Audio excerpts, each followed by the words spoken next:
जदों कुर्बानी दी जाती है ना, तुसीं सारे जानते हो अजकल शैपरां वाली टीम बड़ी टुरी, यदा भी मसला सुन लो।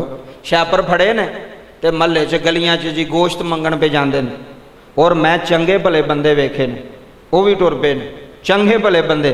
और मैं तुहानूं एक गल दसां, ਇਹ ਜਿਹੜੇ ਮੰਗਣ ਵਾਸਤੇ ਸ਼ੈਪਰ ਫੜੇ ਨਾ ਲੋਕਾਂ ਦੀਆਂ ਫੈਕਟਰੀਆਂ ਤੇ ਲੋਕਾਂ ਦੇ ਘਰਾਂ 'ਚ ਤੇ ਕਾਰਖਾਨਿਆਂ 'ਚ ਜਾ ਰਹੇ ਜੀ ਗੋਸ਼ਤ ਦਿਓ, ਇਹ ਤੁਹਾਨੂੰ ਨਹੀਂ ਪਤਾ ਕਿੰਨੇ ਕਿੰਨੇ ਮਾਣਿਆਂ ਨਾਲ ਗੋਸ਼ਤ ਇਕੱਠਾ ਕੀਤਾ ਤੇ ਜਿਹੜਾ ਹੱਕਦਾਰ ਹੈ ਉਹਦੇ ਤੱਕ ਨਹੀਂ ਪਹੁੰਚਦਾ ਤੇ ਜਿਹਦਾ ਹੱਕ ਵੀ ਕੋਈ ਨਹੀਂ, ਉਹ ਜਨਾਬੇ ਵਾਲਾ ਸ਼ੈਪਰ ਫੜੇ ਨੇ ਤੇ ਜੇ ਦਿਓ ਜੀ ਸਾਨੂੰ ਗੋਸ਼ਤ।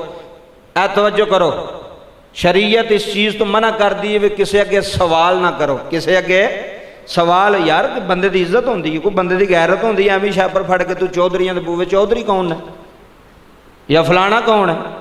जे अल्लाह तेनों पूरा साल खवांदा रहा तो तेनों इस दिन नहीं खवा सकता। अल्लाह तेनों नमक पे देंदा, तेनों मिर्चां पे देंदा, हर चीज़ पे देंदा, तो तू अपनी इज्जत का सौदा क्यों पे करना? शैपर लैके जी किसी के बूवे अगे क्यों गया तू? तेरी इज्जत ने किवें गवारा किया? अगर उन्होंने इन्ना होगा तेरे घर पहुँचाण गोशत, तू शैपर फड़ के ना लोगों के बूहे ते जा। तो जेडे मंगन टुरे ने शैपरां वाले, इन्हों ना भी दिओ ना तो कोई गुनाह नहीं।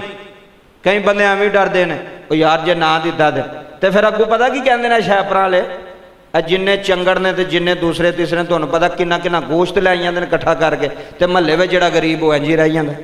वो जिहड़ा बंदा इज्जतदार है वो तो नहीं ना जाता किसी के बूहे ते, भावें उन्होंने कोई दवे भावें लख वारी ना दवे, इज्जतदार बंदा नहीं शैपर चुक के जाता। तो यह ख्याल रखा करो शैपरां शूपरां वालियां माफ़ी दिओ, जेडे हकदार ने उन्होंने तक पहुँचाओ। यह शैपर वाले तुहाडे बूहे ते लैके अगों उन्हें जाके खड़ना है, यह साहिल नहीं, एक कारोबारी बंदे ने। तुहानूं नहीं पता किन्ने किन्ना उन्हें गोश्त तोड़ियां विच भर के अगों जनाबे वाला होटलों से जाके फरोख्त करते जे, वेचते ने जाके दिहाड़ी लाते हैं।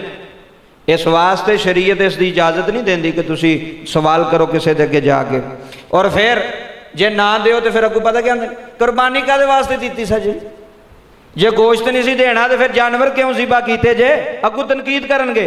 इस्लाम ने इस चीज़ तो भी मना किया कि तुसी किसी दे तनकीद नहीं कर सकते, किसी नूं ताना नहीं मार सकते।